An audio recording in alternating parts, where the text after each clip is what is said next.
majors do we have? All right, it's almost the entire audience. Any English writing majors? Excellent. That was my major. Any graphic design majors? Sorry. And any business majors? My time is to welcome the panelists because we know how hard it is to get across the river. If you don't live in South Austin, it's very hard to get here at 5:30 in the afternoon. We have two panelists that are trying to make their way, so I anticipate they'll be here in a couple minutes. But first, let's give a round of applause to all of our panelists for coming out tonight.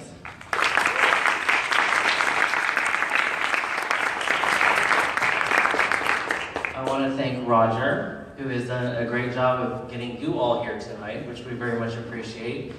He also expressed that since we do this every semester, to kind of change up the type of employers, so we have a very diverse mix of panelists in terms of experience, where they work, from government agencies to nonprofits, to be an entrepreneur and author, to our traditional PR firms and our ad agencies. So we hope that you'll be able to take a lot away from this evening.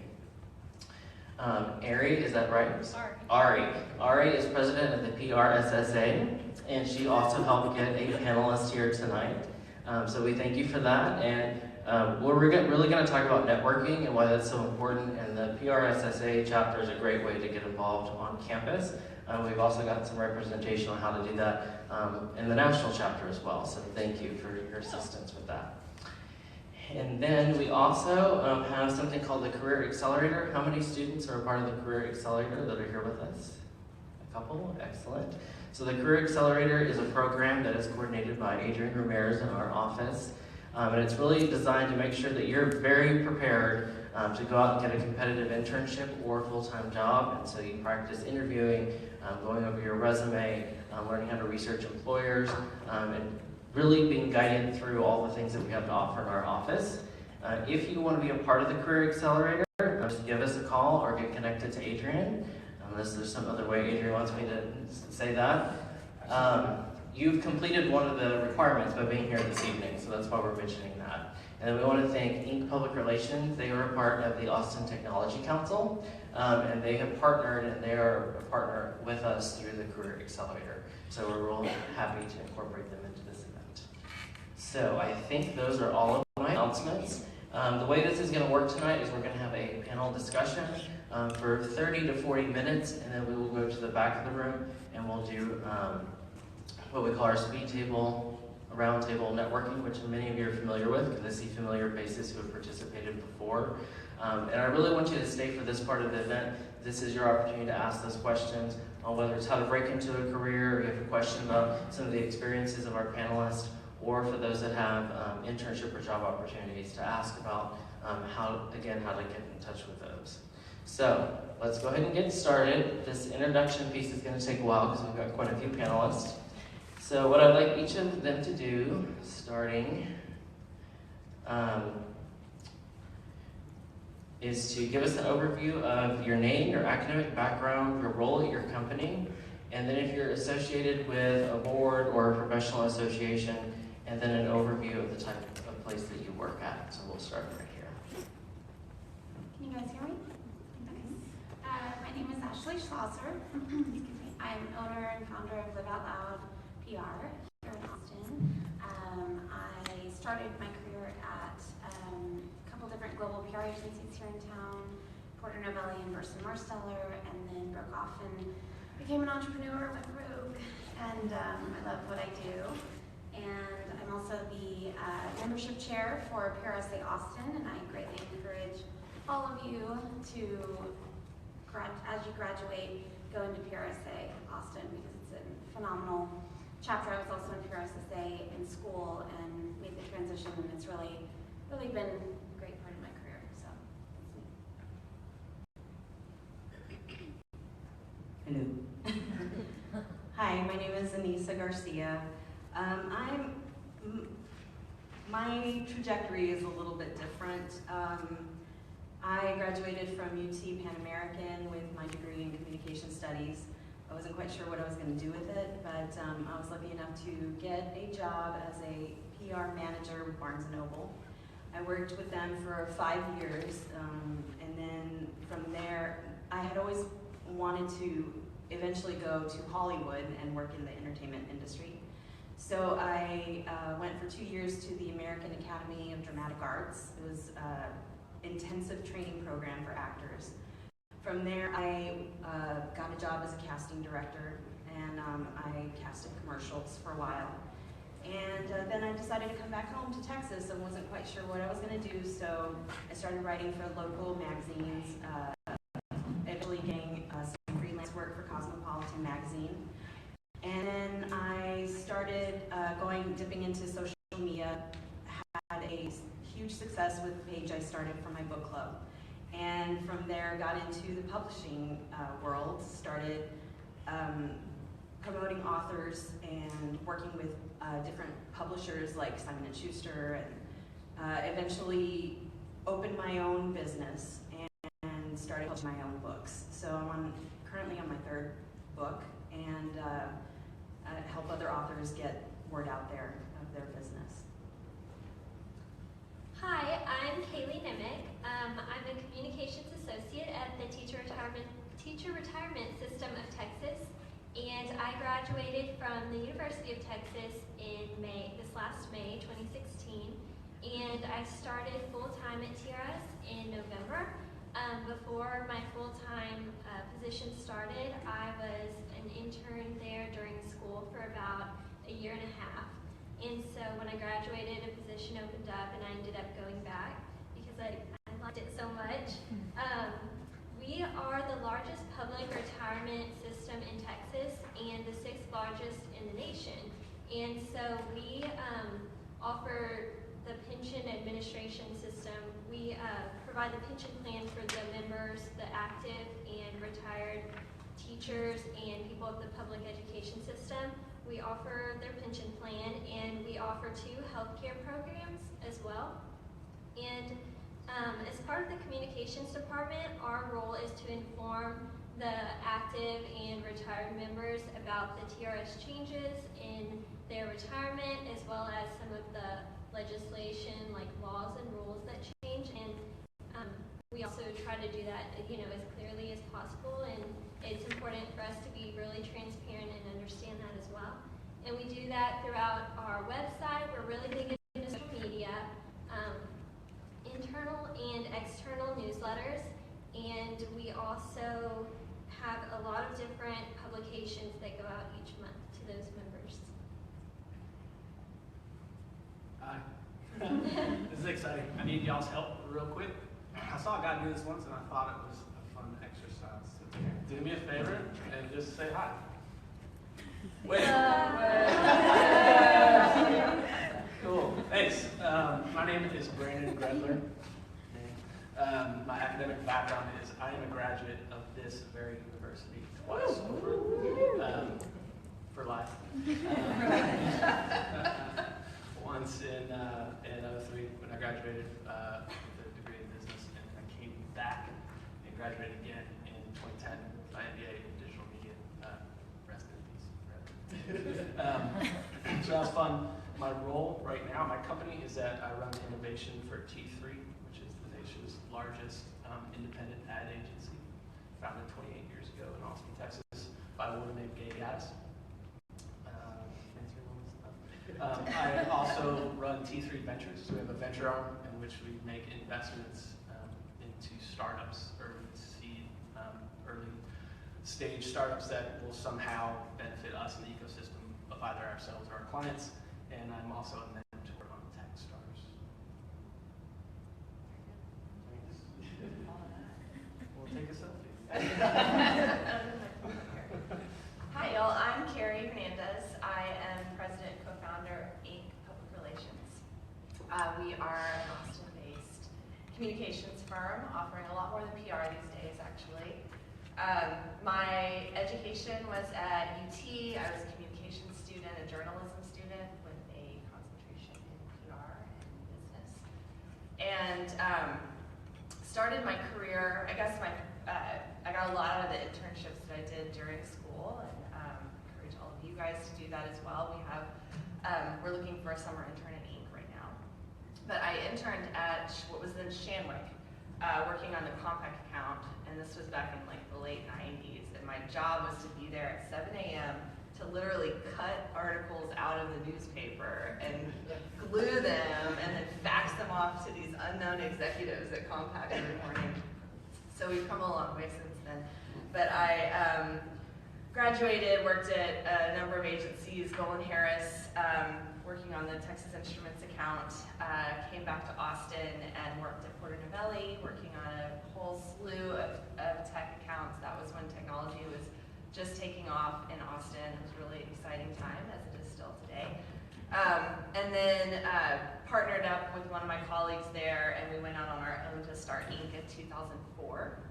And we've been doing that ever since. So we're turned 13 this year, and we're no longer two chicks on a couch. We have 30 people. The majority of us are in Austin, and we have a small office in Denver, and we're opening an office in New York this year. Yeah, it's exciting. So we still do primarily tech PR, but we also do consumer, clean energy, and other corporate accounts that vary between financial services and marketing and different things like that. So, and we also have a wide variety of services that we're offering beyond what one might consider traditional PR, which is still definitely our bread and butter, and a lot of media relations there. But we also do content strategy, content creation. We do a lot of strategy and research for clients, social media, and then we have a design department as well. So we're branding and graphic design there as well. So, yeah. This way a little bit. So my name is Aaron M. Clay at aaronmclay.com. I am the Marketing and PR Communications Director. Yeah, I have a pretty loud voice. For Amy's Ice Creams, and also our sister companies, Baked by Amy's, Phil's Ice House, Honey's Pizza, and a host of other companies that Amy Simmons runs or owns. I graduated from St. Edward's as well, so I'm very happy to be a Hilltopper. I graduated with a theater degree, actually, and it was really interesting because when I left the theater department, I became a professional actor, and it would have been about 5 years, and I was on stage in my last production, and right was a dress rehearsal, and right before I walk on stage for my first line, I go, I don't want to do this anymore. And then I knew I wanted to use all the communication skills and my ability to connect with other humans somehow to empower businesses. And then that's how I found marketing and PR and communications. And ever since then, I worked for Blizzard Entertainment, moved to Aveda, then moved on to Amy's Ice Creams, where I've been for 7 years. I can't believe it. As a millennial, I can't believe I'm there for the same amount of time. It just blows my mind. I'm also a board of director for a nonprofit called We Viva. We provide free fitness and nutrition classes to low-income communities in Austin, literally changing the way families treat health without any major gym commitments or anything like that. I also work with a lot of LGBT groups in town, especially on legislative issues, since I have been around the lobby community for 12 years. All right, so Amy's Ice Creams, 32 years old. We have about 250 employees, about 120 during the winter months. We practice something called open book management, and I'm going to hopefully be able to talk a little bit about how communications and marketing relate back to the profit and loss statement, the cash flow statement, the balance sheet. We sell ice cream. Surprise!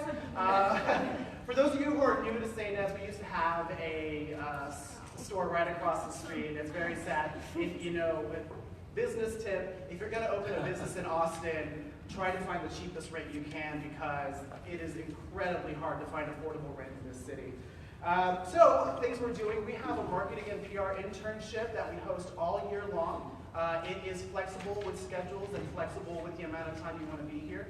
I am very proud to say that I have placed most of my interns in agencies on both coasts, and those who decided not to go into agencies have found jobs beyond entry level in major Fortune 500 companies. I really work on my internship to not be you make copies and just do data entry. You will actually do real work that goes on a resume and on a portfolio that you can take to an employer and then have that step up. And I think I got everything. Thank you, Aaron. So many students are sitting here, and they may think they want to go into advertising, or they may want to work for the government, or they want to be the next great American novelist. but many of their ideas may be shaped by the media, or maybe you haven't actually had a chance out there and work. So what are some of those myths associated with your associated professions, whether it's PR and you're looking at Pope with a big glass of wine and a white coat, or badminton and drinking all the time, or government? That doesn't sound interesting. What are some of those myths that you'd like to dispel that you really think give some insight into what you really do? You know, in any particular order. Some of our clients are winemakers. There's tons of myths in PR, and I think one of them is that a PR agency is just PR, or is just doing media relations, sitting there calling reporters all day. That is a small, very important, but small part of what we do these days. So I think that there is room in, I mean, we're calling ourselves even these days, we're cutting this and calling ourselves a communications agency, that where PR is one component of our services. But there's a lot of room for, you know, a lot of the majors that I've heard going around here. One of the universal truths across all of the services that we provide is that great writing is really important. So all of you that, you know, that consider that something you love and that you're great at, there's always going to be a home for that in PR or any kind of communications, no matter how digital we get.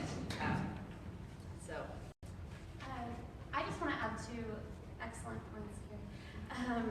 That, you know, coming into my field, I think I had that misperception that it was all media relations, and it was just feeling like, I mean, at first you feel like a used car salesman because you're like calling people, you know, in the early days of PR for clients that maybe aren't as exciting or whatever that might be. But I didn't get to my academics part in my bio, so I apologize. I went to UT Austin and got a degree in PR, but also majored in rhetoric and writing. And the rhetoric degree, which I define as persuasive writing, has been phenomenal for the work that I do. Because to your point, it's all about, at the end of the day, what problem are we trying to solve, and what story are we trying to tell, and what platform are we going to use to tell it. I think there's a lot of misperceptions around social media as well. I think just generationally that they, you know, oh, you're a millennial, you must know how to tweet and post and so cool, Snapchat and all that. But, which Snapchat is like a whole other conversation. But the fact that, you know, it doesn't matter what platform you're using, can you articulate your client's message in a way that really truly comes across the way it needs to not only get their message across clearly and simply, but to also engage fans and people, and you know, that's really what I do at Live Out Loud, is getting people engaged, whether it's through an event or the messaging materials or social media. That's what I spend all my time doing. So I'll let you jump in and introduce yourself real quick. Sure. I'm sorry I'm late, guys. Traffic of Congress. Anyway, I'm Shannon Moorman. I'm VP of Talent for GSD&M. How brief introductions. Got it. Academic background, started out at Texas Tech, ended up here at St. Edward's, so I'm Kelly Hilltopper. Studied business here, and I got my start, you know, in the startup world here in Austin many moons ago. And in early 2000s, I moved to New York and got into advertising. And my first advertising job was working for RGA back when they had about 200 employees, and helped scale them to about 14 countries, 1,500 people across the world. It was really incredible 10 years of my life. Opened their Austin office here about 4 years ago, and then jumped over to GSD&M 2 years ago. So now I'm at GSD&M running talent and resource management, and still continuing to build a cool agency. Thank you for being here. And we were talking about myths for advertising, PR, working for the government. So any myths that you might want to dispel? We're just kind of jumping in and having that conversation right now. Myths. I don't, you know, it's funny because what was a myth about advertising years ago is that you will work your ass off and you'll never see the light of day. And you'll make no money the first 5 years and pretty much sign your life away. I think that one has changed quite a bit. You still work a lot, but you know, I think a lot of agencies are figuring out how to strike balance, and we're hiring more diverse thinkers and getting to ideas more quickly because we are bringing together teams that aren't just your traditional art copy idea model, and we're just finding a way, because we're striking the balance of becoming more lean, and this is also just a product of the industry and the disruption that's happening and things becoming more project-based, et cetera, that, you know, we are able to give people not only more work-life balance, but also more diversity of work than traditionally they would have gotten at a place like GSD&M even 5 or 10 years ago. So I'll double down on that, just in the agency world. So I didn't talk about my background. I'm at an agency, but I have no agency experience. I actually started in the music industry. Somebody said earlier, I had a dream job. Turned out it was terrible. Running marketing for Sony BMG in Manhattan. It was fun, but it turned sour. Anyway, got involved in the startup world, 3X, a social media company, helped found a responsive website company that's still up and running today called Spacecraft. Founded and partnered with venture capital firm and founded an accelerator in that. So all in there, I wasn't an agency person, and it was always long hours, terrible stuff. The myth that I would dispel for the exact same reason that you say is the late nights and all this stuff. How you work has completely changed, right? And you can argue about the golden age or the dark age in which are we in. The reality is like the tools to be connected wherever you are is pretty much meeting the people that are okay with it, right? So for a long time, people weren't okay with you not being at your desk. The reality is if you come to work for me or somebody like us, we are okay with you not being at your desk, right? The rise of Slack, the rise of Google Hangouts, the rise of Google Drive, things like that have fundamentally changed our behavior, has made it okay to not be at your desk. And I think historically it's been a pride to be there late night. And to be perfectly honest, when you're there every night late, I tend to think about you in a different way. That maybe we can evaluate how you're doing things. Maybe you need help, or your workflow's broken, or we are fundamentally broken, and we've done you a disservice. It's no longer like that. So that's a myth that I would dispel for sure. And then the other thing being about it being sexy. So there's this, it's advertising. There's this little glint that hangs off of it, right? But with the sexiness comes the sausage making. So I both want to dispel and double down on it, because it is an absolute quagmire when you're taking some of the world's largest companies. So T3 works with Fortune 500 companies, world's largest in whatever they do, a lot of them on a retainer basis, which means you get to know them really well, and you go out and you get to do this idea. The reality is it gets killed quickly, or sometimes slowly, which is even worse. This limping death, right? And it's just god awful. When it's not sexy, but then something is the light day, and it pays off, because what you've done is on a scale that's not imaginable. So, yeah, dispel the late nights, double down on the sexiness part. I'll add something. I think one of the myths that I faced a lot when I was in school was, you know, everybody always asked, what are you majoring in? And every time I would say journalism, it was kind of a thing where everybody would just assume, you know, you want to work for a newspaper or a news organization. And if you want to, you know, that's really great. There are a lot of news organizations and places like that that have a lot of openings all the time, and you can work your way up. But also, I think now it's just changing a lot. You can do whatever you were doing in school, you know, whether you're majoring in journalism or just broad communications or English and the other thing. And one thing I learned from here at work, we use all of that in our communications department. So since I majored in journalism, I might not focus, you know, on writing all the time, but I still do writing, I still do editing. We do a lot with social media now because that's really big, so we're always following up on the latest trends.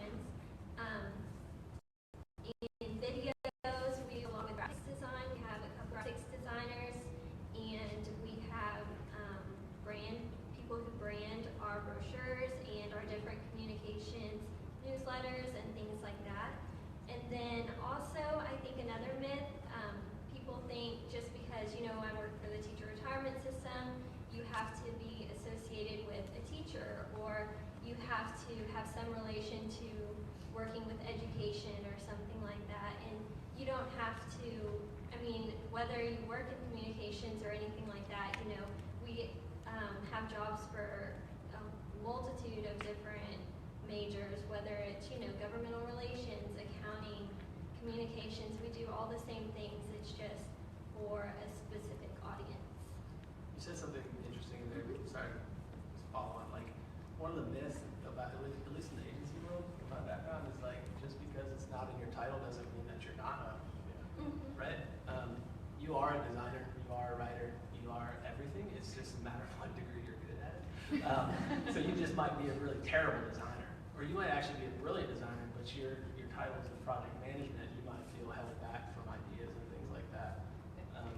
And that's actually a great point. We call them Swiss Army knives, and that's really more and more of what we're hiring now, and especially the young folks coming out of school. We're finding you're much more versatile in your skills. You don't just identify as a writer or a producer, or you sophisticated generally in using video and using all the software applications and writing and concepting. And I would encourage you, if any of you are creative or even account folks who think more creatively and understand how to use the tools and have much more breadth to understanding what their creatives are going through and what the process entails, you're going to be a heck of a lot more effective in not only leading and influencing, but also selling to the client. So, and again, it's this generation we're finding our younger hires are the ones who are bringing it in so many different areas that are older. I mean, they're running circles around their senior folks. And I think it's super cool because I made a career in what you just described. And people thought I was always, crazy, right? And now we're using it. No, you should know we're crazy. I have to tell you, working for a small business, I am one of two people who make all the marketing decisions, public relations decisions, and even our internal communication decisions and programs. And I will tell you, a myth I hear a lot is you need lots of money. In a small business, you have nothing. My budget out of $10 million is 0.5% of $10 million. I have almost nothing to work with, and that does include myself. So what I can tell you, the one thing you should cultivate is relationships. Not just relationships with other creatives and people in the industry, but make it as diverse as you possibly can, because you never know when that next relationship that you can call upon is gonna appear. Or more importantly, that you have a creative idea or opportunity that you can work with somebody from a different career path or different perspective, and then make something even better for your audience.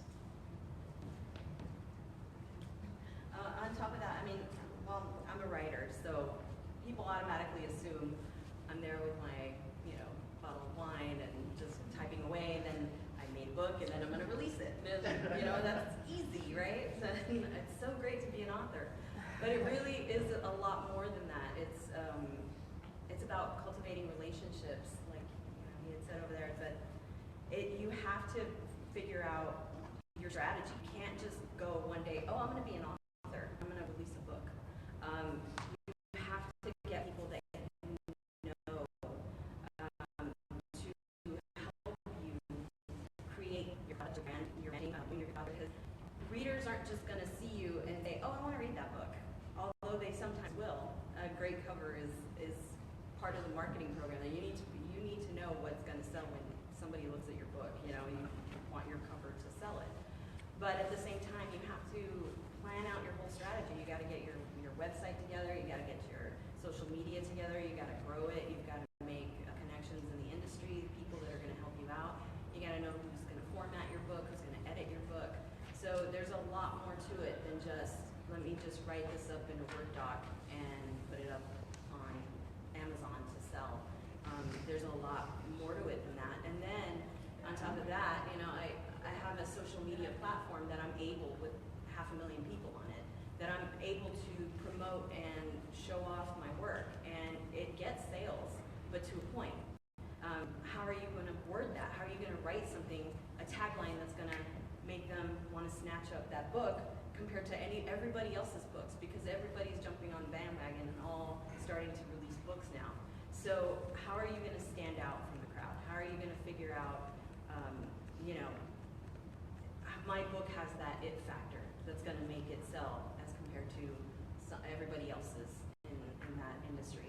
But there's also, you know, I get people coming to me who think automatically when I start promoting them that I'm going to make them a bestseller, and it's not that easy. You know, you might have the audience, you might have the people, but like I said, how are you going to capture their interest? And it changes all the time. It's constantly changing.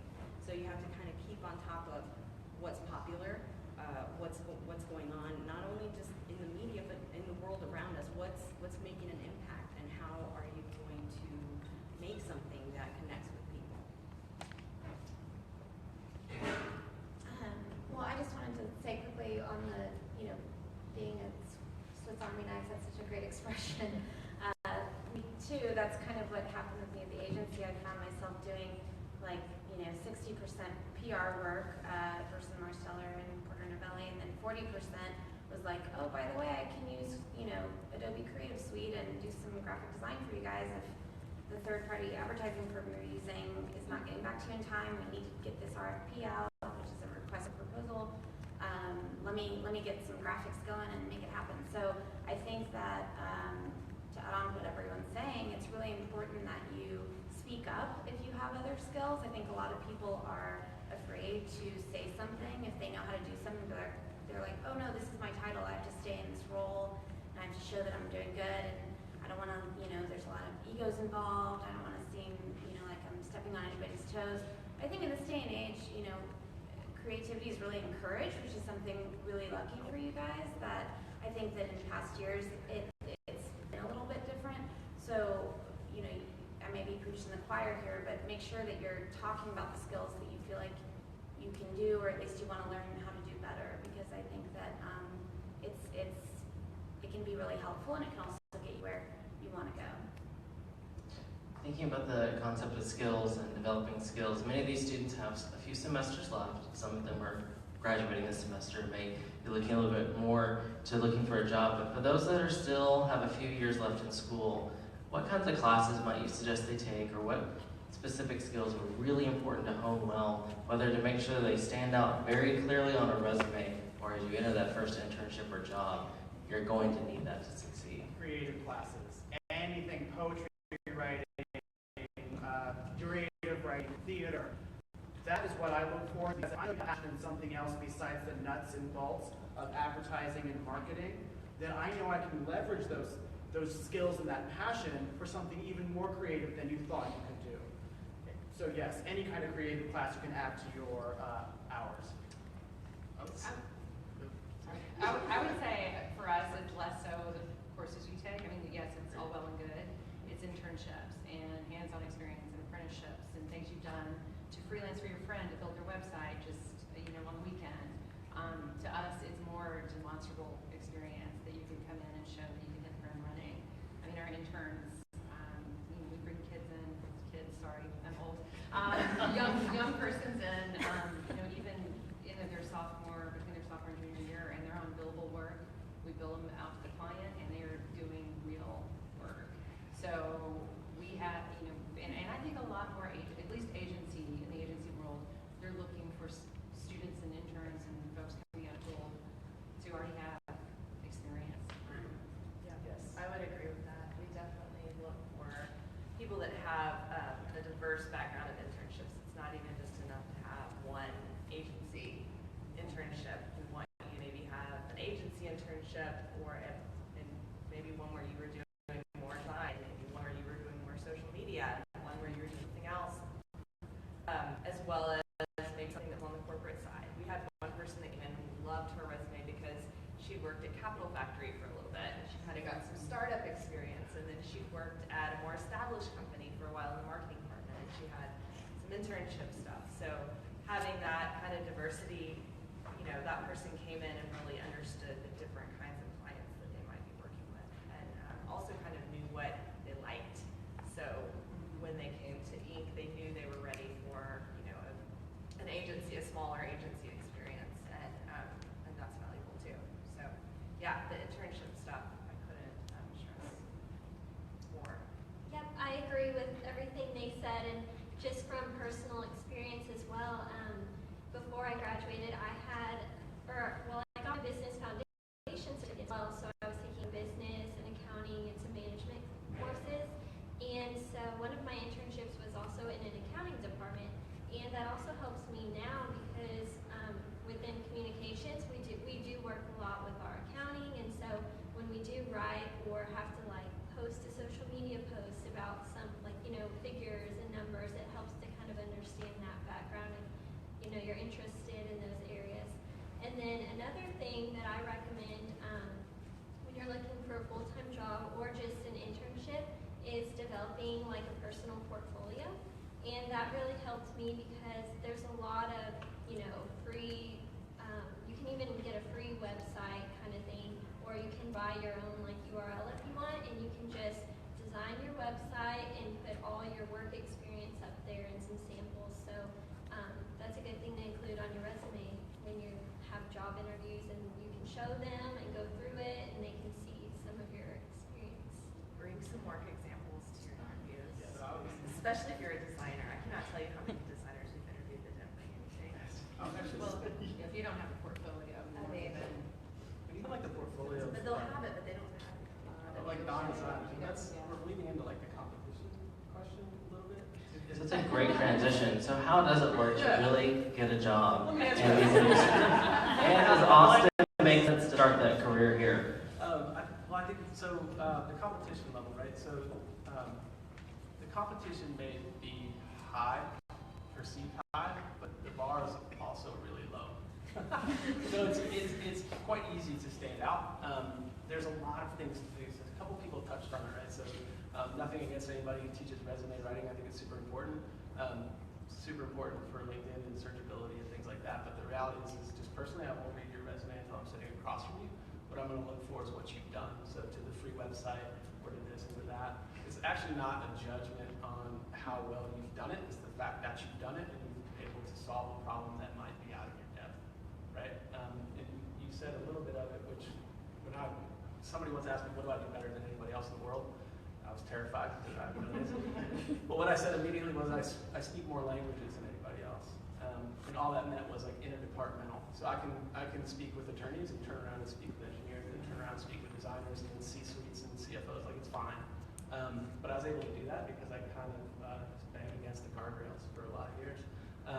So the competition is out there, but I'm telling you, a follow-up on an email, sending a calendar invite before I do, having to attach work, being proactive, showing infinite curiosity, being able to answer questions like, what are your influences?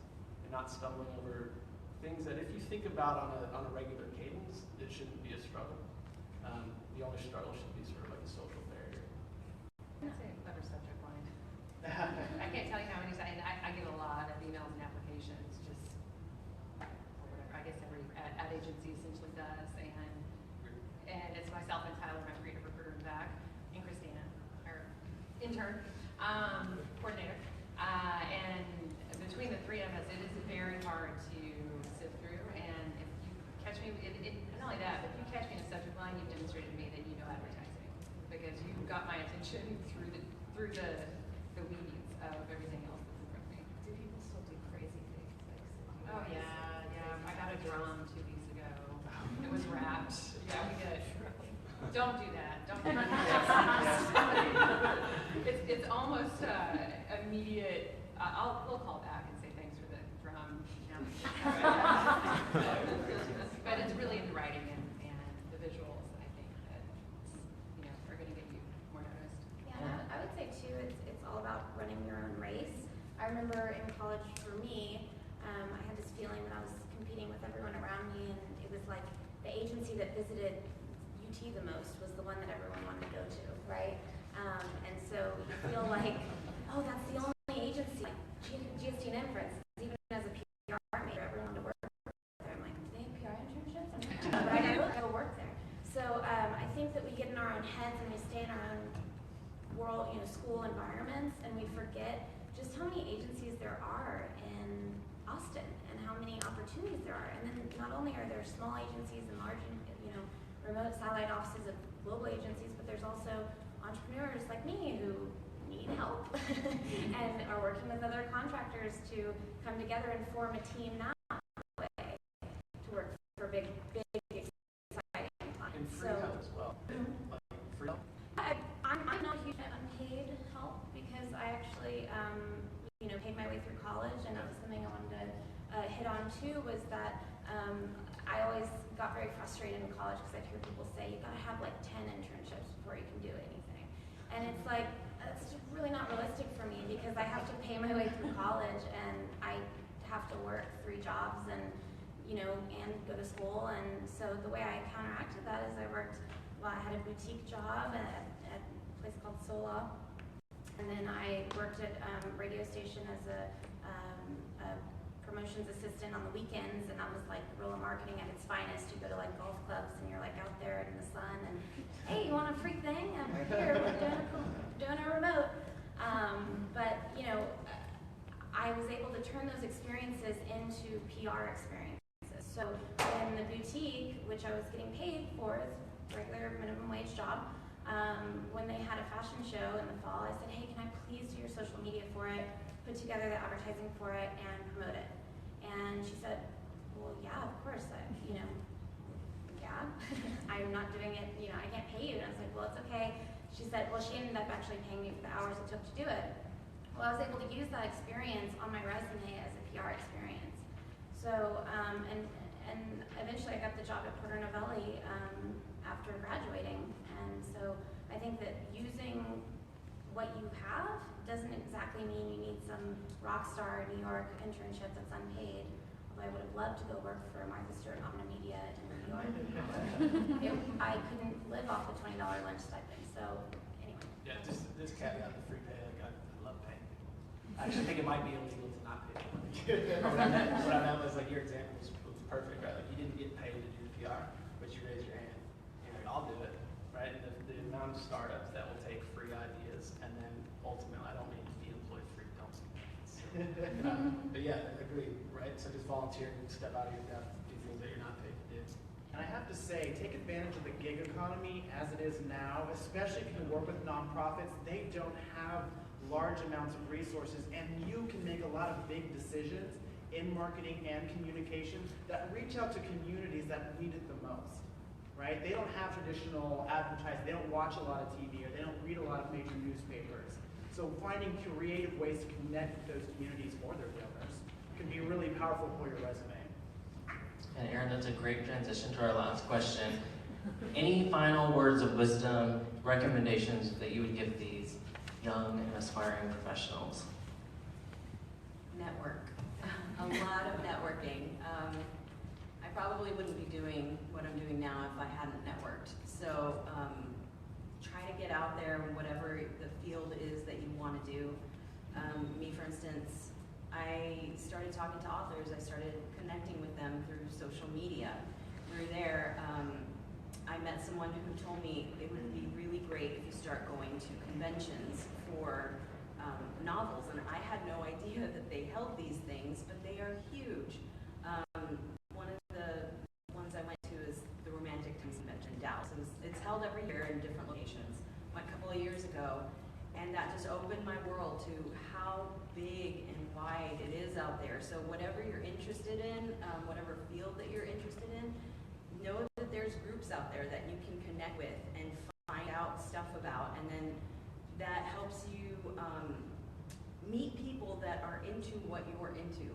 And from there, you make the connections to not only grow your business, but also help yourself learn that ability to be able to meet with people, to see that everybody's different, that everybody has different ideas and what they can bring to the table for you in order to grow your business. So from there, those conventions, I realized that they're so important. But even starting here in Austin, they have the RWA and the ARWA, and they have chapters in and around Austin that were able to help me. So whatever it is that you're interested in doing, I'm sure there's something out there that are having people meet together in order to help yourself grow in that area.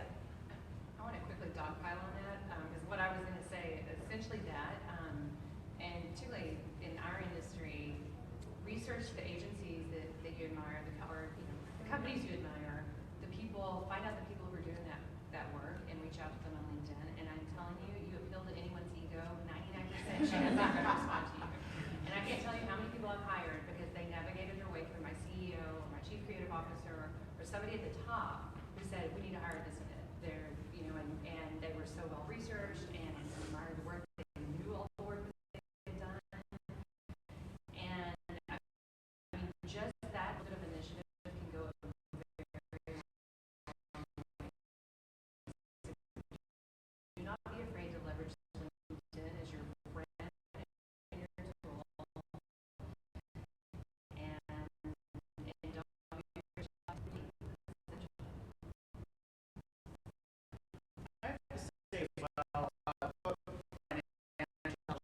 when you talk to C-suite, here's how my marketing, my community, my profit and loss statement, how you will go farther faster. Because I can guarantee you, if you go up to a small business, hey, campaigns can be built and it saves not here, you're going to have more on my on your profit. That's a full day thing. So the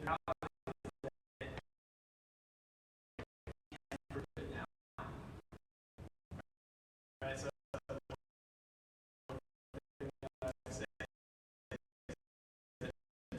technology's finally caught to the things that we can do for us. That's essentially about music industry. It's following your passion is awesome, and you should for that. But at this stage right now, I recommend expanding what you find is your passion, and then following your contribution. Right, so get it, follow your contribution, be valuable, and you'll figure it out later.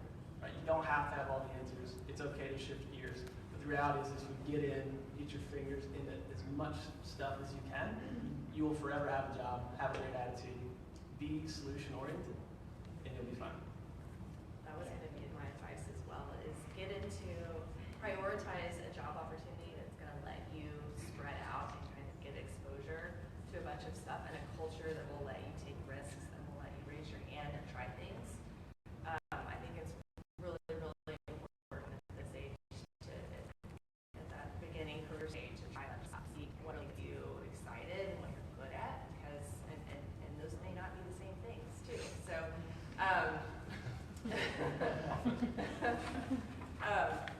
but yeah, like look for opportunities where you can try different things and get exposed to different types of industries too, because doing PR, for instance, for technology is way different than doing technology for, you know, nonprofit or local events.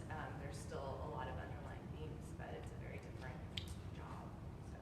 Yeah, I want to add too that, so my first boss at the agency said, all millennials are so self-righteous, they just think that they should get whatever that they're owed. And I just, and then he turned to me and said, except for you, Ashley, you always seem to like be there when I need you, and like you're always active and trying to, get things done. And I see that in everybody at our age, in this generation. I think that people are really hardworking and really striving, and I would just urge you to always show that at work and show up a smile and have a great attitude.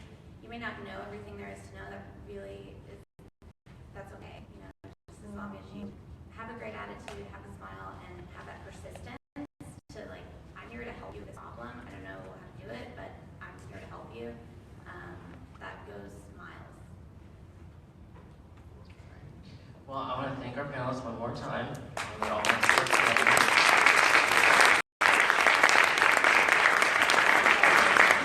I am going to ask them to use this back entrance right here to go to their tables. If all of you will just stay seated for just a few minutes so they can get settled. Just a reminder, if you have more questions about breaking into jobs and internships and help with your resume, practice interviewing, those are all things that our office does at Career Professional Development. If you're not following us on social media, please do so. Sally tries to keep it very interesting and funny and light, but it's a good way to keep engaged with all the things that we have going on. And I do want you to mark your calendars for Thursday, March 2nd. That is the date of our spring job and internship fair, which will be over in the Recreation and Convocation Center.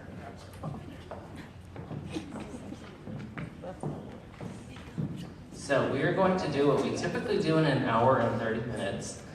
We're going to do the roundtable networking. So in just a few seconds, please choose your table, and we're going to do this 3 times and give you 10 minutes with 3 different employers and or professionals. This is an opportunity to inquire about jobs, internships, or some additional questions, follow-up questions about their background and their networks and kind of how they broke into what they're doing now. So if you'd like to go ahead and move on back, please do so. And on your way out, make sure you give us that yellow survey. Thank you.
So to me, I would look at how you build them. So the thing about it is not necessarily the product, it's the process. Yeah. Do you have a process and a method that you follow to deliver to a yes or to a no? Yeah. It's super, super valuable to me. That's what I would ask you about. Yeah, because mine's like part-time. The other part was saw how social media might impacting business. The other thing that happened is in 2006, Twitter started, and during South by Southwest, I joined Twitter. So I was 2 months behind the opening, and I was really big, and so I started to see how social media and connecting across a global continent, our global world, really brought a lot of cool things to the table. So then what I was able to do is market myself as a social media person who was really interested in it. And that got me in the door. And then once I was there, I was able to build upon my relationships. Specifically what I did is I found apprenticeships, and they were all informal. So I would talk to executives from Dell, much like on LinkedIn, or people that I knew or any of my bosses knew. And I would work with them on their campaigns on creative and social media. And then they would give me all the apprenticeship type activities so that I can improve myself and then eventually make it to Blizzard and eventually make it to Beta and then eventually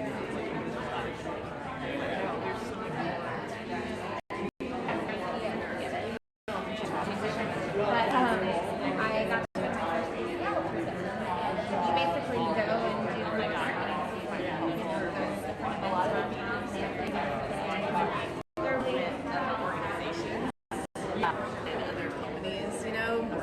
And it's dense, so it's like I want to make sure It's a smaller pool. Yeah. Cool. Yeah. I guess. Thank you.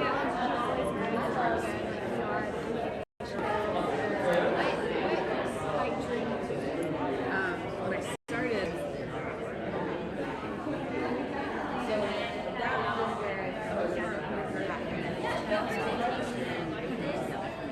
and then with it just so happened that with my degree in communications, that helped me open my own business and be able to run my own publishing company and my own ways to come up with the cover, all that, and all the marketing strategies, because it is cutthroat out there. There's a lot of people who want to write and sell books, but what is going to put you ahead of the game is knowing how to get what is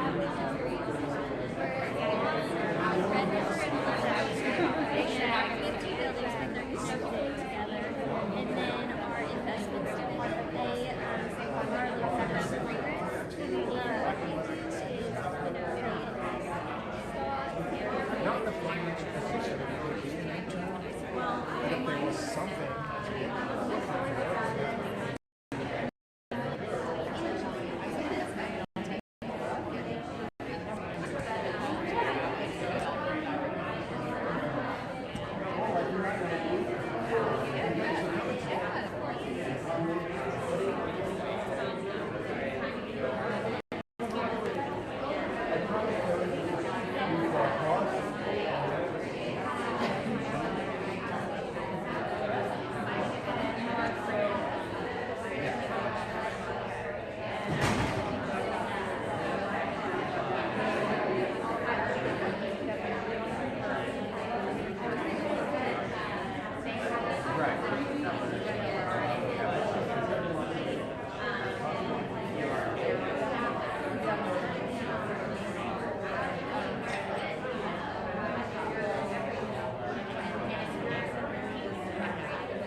It is time to shake hands, thank your table hosts, panelists, and rotate to another table.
So, Mr. Harper, how do you think this went? I thought it went phenomenal. I think the panelists had a lot of really great advice. I really love the thing that GSD&M mentioned about the Swiss Army knife, having lots of different palettes and being really creative and flexible.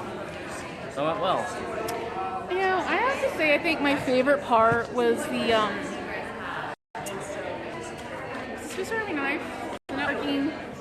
There was something else. Somebody said. But now it's gone. It was going to be really, really relevant too. Yeah, we're still live. What was your favorite part, Ray?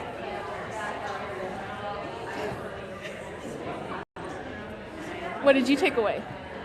I took away that running a public relations firm has very little to do with public relations and more with management. All right, sign us off. All right, thanks for everybody who may be watching right now, and we hope that you actually come in person. Our next event like this will be Careers in the Languages on Tuesday, 22nd? February 21st. Oh, there you go. In Carter Auditorium from 5:30 to 7.